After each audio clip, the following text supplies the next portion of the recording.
키가 어떻게 되세요? 170입니다. 와. 전 옆으로도 크지만 앞뒤로도 크거든요. 위로만 안 커요. 오 크다 그냥 이런 키는 상관이 없다. 키가 82인 애가 168 친구 만나고 이랬어요. 그럼 저도 가능성이 있나요?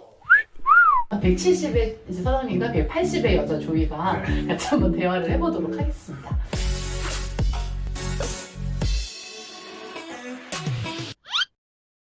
평소에 저만한 여자를 자주 보셨는지. 사실 흔치는 않죠. 저는 이제 본업이 기자라서 그렇죠. 레이싱 모델 누나들 많이 야, 보게 그렇죠. 되는데 와. 레이싱 모델을 하시는 분들도 힐의 도움을 받으시는 분들이 꽤 있어요. 아유, 그럼요. 그리고 모든 분들이 이제 다 이렇게 키가 크신 분들은 아니기 때문에 그렇죠. 내려오시면 좀 다른 경우가 있어서 실제로 이렇게 키가 큰 여성분을 자주 보지는 못했어요. 근데 이제 사실 제가 최근에 이제 영상 찍은 거 보면은 제가 이렇게 다니다 보면 사람들이 엄청 저한테 시선이 오거든요. 키가 크니까 저 여자가 누구지 뭐 어떻게 생겼지가 아니라 오 크다 그냥 이런 식으로 자동적으로 이렇게 보게 되다 네. 보니까 근데 그런 식으로 했을 때 그 보는 사람의 심리는 어떤 거예요?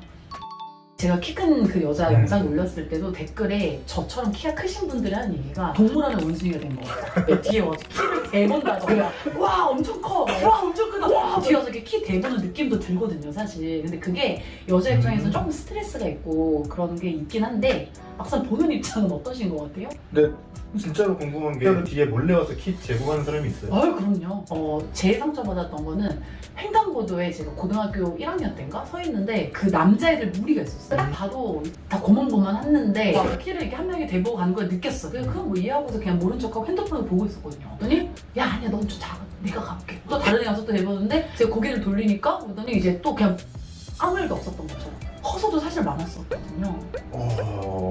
키를 대보신 적은 없구나. 굳이 그래야 되나요? 일단 눈길이 확 가는 건 맞는 것 같아요. 근데 그게 뭐 이상해서라기보다는 이제 우리나라의 평균 키라는 게 있잖아요. 그것보다 확 커버리니까 이제 약간의 이질감? 뭔가 신기하거나 뭐 원숭이를 보는 기분 그런 건 절대 아닌 것 같고 와 저렇게 큰 사람도 있네? 와 그냥 이 정도?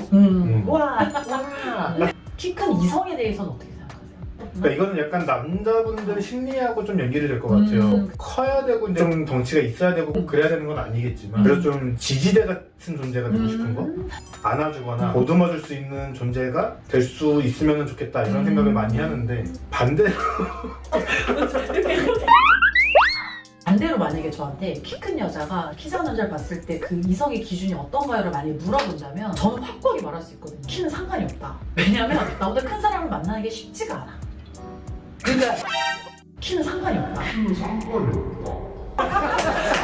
모델 했을 때는 친구들이 막 82, 81 막 그래서 제가 작은 키가 됐어도 적도 있었고 근데 그렇게 모여있다 보면 이제 자기 남자친구 얘기를 듣잖아요. 자기보다 큰 남자를 만나는 경우가 오히려 더 없고 자기랑 비슷하거나 더 작은 경우가 더 많았거든요 솔직히. 키가 82인 애가 168 친구 만나고 이랬어요. 그럼 저도 가능성이 있네요. 근데 남자분들은 좀 고민을 많이 하실 것 같아요. 연인 관계가 돼서 같이 어딘가를 간다고 했을 때 주변에서의 시선이죠. 남자가 너무 작지 않아? 근데 이게 다이렉트로 들리는 게 아니에요.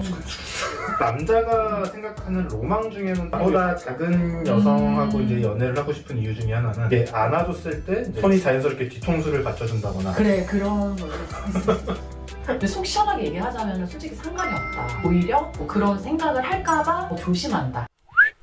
공기 위에 공기가 닿을 때가 있다 그랬잖아요. 반대로 그게 불편할 때도 있지 않나요? 엄청 불편할 때가 있죠. 예를 들면 하루버스 타면은 이렇게 앉으면 이제 무릎이 닿아요. 그래서 이제 좀 불편하니까 이렇게 틀거든요 살짝. 가끔 옆에 여자분들이 앉아계시면 괜히 오해를 살까봐 또 막 이러고 해야 되고 다리가 쥐가 나. 허리를 막 세웠다가 굽혔다가 이런 식으로 자세를 잡는 게 불편해요. 난 대중교통 타면은 앉아있는 게 더 힘들 때가 있겠네요. 네, 차라리 서 있을 때가 더 많아요. 그 제일 불편했던 건 비행기였어요. 비행기도 앞뒤가 되게 좁죠. 신혼여행도 돈을 아끼겠다고 저가 항공을 탔거든요.